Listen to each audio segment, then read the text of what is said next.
Hello അയിന് hello പറ. ഇതാ ഹലോ ഹലോ. അപ്പൊ ഇന്ന് ദേവ് പോകുന്ന ദിവസം കേട്ടോ. അപ്പൊ നമ്മള് കുറച്ച് സാധനം വാങ്ങാൻ വേണ്ടിയിട്ട് പിന്നെ ഇതാ വടകരക്ക് ഇറങ്ങിയതാണ്. ഇനിയിപ്പം 1:30ക്കല്ലേ ട്രെയിന് ദേവു? 1:20 ട്രെയിനിന് പോവും. അങ്ങനെ 2 ദിവസത്തെ ലീവ് കിട്ടി. ഇപ്പം ദേവ് തിരിച്ചു പോവുകയാണ്. അപ്പോൾ ഇനി കുറച്ച് സാധനം കൂടി വാങ്ങിയിട്ട് വേണം നമുക്ക് വീട്ടിൽ പോയിട്ട് ബാക്കി ഫുഡും കാര്യങ്ങളെല്ലാം പിന്നെ കൊണ്ടുപോകാനുണ്ട്. പൊതിച്ചോറൊക്കെ ഉണ്ടാക്കാനുണ്ട്. അപ്പോൾ നമുക്ക് വരുന്ന വഴിയേ കാണാം. നേരെ വടകര സൂര്യയിലേക്കാട്ടോ പോയത്. കാരണം ദീപുവിന് ഹോസ്റ്റലിലിടുന്ന ഡ്രസ്സ് വേണമെന്ന് കേട്ടോ. അപ്പോൾ അത് അവിടെ നോക്കിയാൽ ടീഷർട്ടും കാര്യങ്ങളൊക്കെ കാണുമല്ലോ. ഇവള് മൈൻഡിൽ കുറച്ച് കാര്യങ്ങളൊക്കെ വിചാരിച്ചിട്ടുണ്ട്. പക്ഷെ അതൊന്നും അവിടെ ഇല്ലായിരുന്നേ. അതുകൊണ്ട് തന്നെ പിന്നെ ഞങ്ങൾ 2-3 ഷോപ്പിലൊക്കെ തരേണ്ടി വന്നിട്ടുണ്ട്. സമയം അപ്പോഴത്തേക്കും 10:45 11 മണിയായിട്ടുണ്ട്. 1:30ക്കാണ് ദേവുവിന് ട്രെയിന്. ഞങ്ങളിങ്ങനെ ഞാനും അതിനും കുറേ അടുത്ത് പോസ്റ്റായി നിന്നിട്ടോ കണ്ണാടിയൊക്കെ നോക്കിയിട്ട്. കാരണം ഇവൾ ഇട്ട് നോക്കി ലേറ്റായിരുന്നതിനനുസരിച്ച് ഞങ്ങൾ ഓരോ സ്ഥലത്ത് ഇങ്ങനെ നിന്നേ. അതിനുശേഷം പിന്നെ ഇവൾ ബാഗ് വാങ്ങിക്കാൻ പോയി. ഒന്നും പറയണ്ട, എല്ലാം കൂടെ അന്ന് നേരം വൈകി 12:45 തിരിച്ച് വടകരയിൽ നിന്ന് വീട്ടിലെത്താൻ. അങ്ങനെ വീട്ടിലെത്തിയ സമയത്ത് ഫുഡൊക്കെ ഉണ്ടാക്കി വെച്ചതാണ്. പക്ഷേ ഇതെല്ലാം നമുക്ക് ചോറ് പൊതിഞ്ഞു കൊണ്ടുപോകാൻ വേണം. ദേവുവിന് കഴിക്കണം. ഈ ബാക്കി സാധനങ്ങളൊക്കെ എടുത്ത് വെക്കണം. എല്ലാം കൂടി ഒരു ജഗ പുകയായിരുന്നു കേട്ടോ.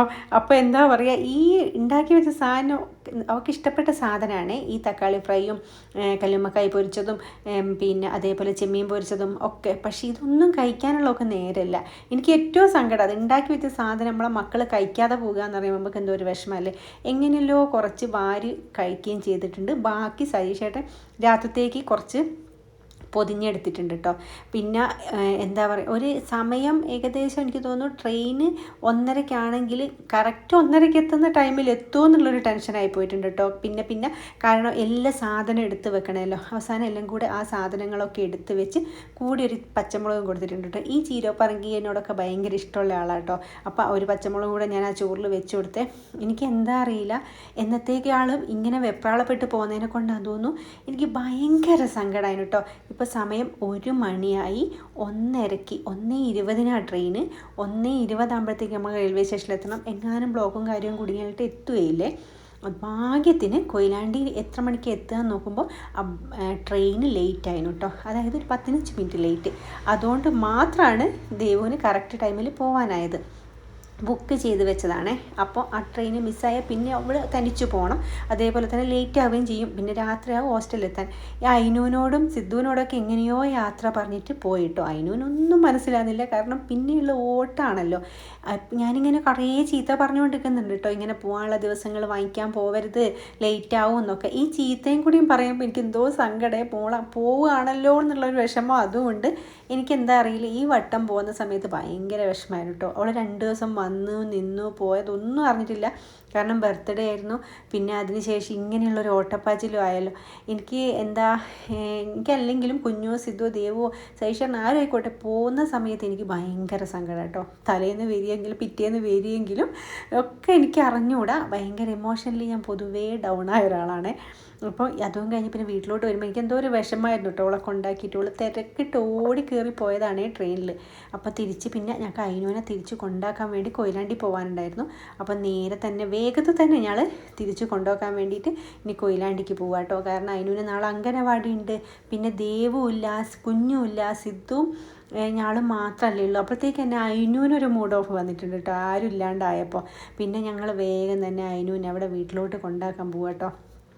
ശരിക്കും പറയുകയാണെങ്കിൽ നമ്മളെ മക്കൾ എന്നല്ല, നമുക്ക് അത്രയും പ്രിയപ്പെട്ട ഒരാൾ അത് എവിടേക്കായാലും ഇപ്പം ചിലപ്പം ചിലർ ചോദിക്കുമോ ഒരു കുറച്ച് ദൂരമല്ലേ, അല്ലെങ്കിൽ നാളെ വരും, അല്ലെങ്കിൽ അടുത്തേച്ച് വരും ആണെങ്കിൽ പോലും രാവിലെ മക്കൾ തന്നെ സ്കൂളിൽ പോയിട്ട് വൈകുന്നേരം ലേറ്റാകുന്ന സമയത്ത് ഉണ്ടാകുന്നൊരു വിഷമമില്ല. നമുക്ക് അത്രയും ഒരു വിഷമമാണ് നമ്മളെ മക്കൾ ഇവിടുന്ന് ദൂരെ നിന്ന് ഇതിലോട്ട് പോകാൻ എന്നൊക്കെ വെച്ചാലല്ലേ. അപ്പോൾ എനിക്ക് കാറിൽ നിന്നൊക്കെ എൻ്റെ മൂഡ് തീരെ ശരിയില്ല കേട്ടോ. എൻ്റെ ഭയങ്കര ഒരു വിഷമം, എന്തിനാണെന്ന് അറിഞ്ഞുകൂടാ, എന്തോ ഒരു സങ്കടം. അപ്പം ഞാനപ്പം തന്നെ സൈഷോട് പറഞ്ഞു ഇനി മേലാലും ഞാൻ റെയിൽവേ സ്റ്റേഷനിൽ കൊണ്ടാക്കാൻ വരില്ല എന്ന് കേട്ടോ. ചിലപ്പോൾ അതിനെ കൊണ്ടായിരിക്കും അധികം സങ്കടം. അങ്ങനെ പിന്നെ വീട്ടിലെത്താനായ സമയത്ത് അയിന് ഉണർന്നിട്ടുണ്ട്. പിന്നെ ഞങ്ങൾ കുറച്ച് ബേക്കറി വാങ്ങിച്ചിട്ടുണ്ടായിരുന്നേ വീട്ടിലോട്ട്. അപ്പോൾ അതെല്ലാം വാങ്ങി ഇനിയിപ്പം നേരെ നമ്മൾ അയിനുവിനെ കൊണ്ടാക്കാൻ വേണ്ടി പോവുക. സമയം അപ്പോഴത്തേക്കും ഒരു 4 മണിയൊക്കെ ആയിട്ടുണ്ട് കേട്ടോ. അങ്ങനെ അതാ നമ്മൾ വീട്ടിലെത്തി. ഇനി അപ്പോഴത്തേക്കും ദീപേച്ചി നമ്മൾ നല്ല ടേസ്റ്റുള്ള അരിയുണ്ട ഉണ്ടാക്കിയിട്ടുണ്ടായിരുന്നു കേട്ടോ. അങ്ങനെ അരിയുണ്ടയും ചായയൊക്കെ കുടിച്ച് വേഗം തന്നെ അപ്പം തന്നെ നമ്മൾ തിരിച്ചിറങ്ങിയിട്ടുണ്ട്. കാരണം സമയം സന്ധ്യാവുന്നതിനേക്കാളും മുന്നേ തന്നെ ഇറങ്ങേണ്ടിയിട്ട് വേഗം ഇറങ്ങിയിട്ടുണ്ട്. അതിനുവിൻ്റെ മുഖത്ത് ഒരു സന്തോഷമില്ല. കാരണം ഞങ്ങളിങ്ങ് തിരിച്ചു പോരുകയാണല്ലോ. അപ്പോൾ ഓള് വരുന്നുമില്ല. പിന്നെ എവിടെയാണ് ദേവേജി പോയല്ലോ എന്നൊക്കെ കേട്ടോ ഓളും പറയുന്നത്. അപ്പം എല്ലാം കൂടെ ഇതൊക്കെ ആയിരുന്നു നമ്മളെ ദേവ് പോയ അന്നത്തെ വിശേഷങ്ങൾ.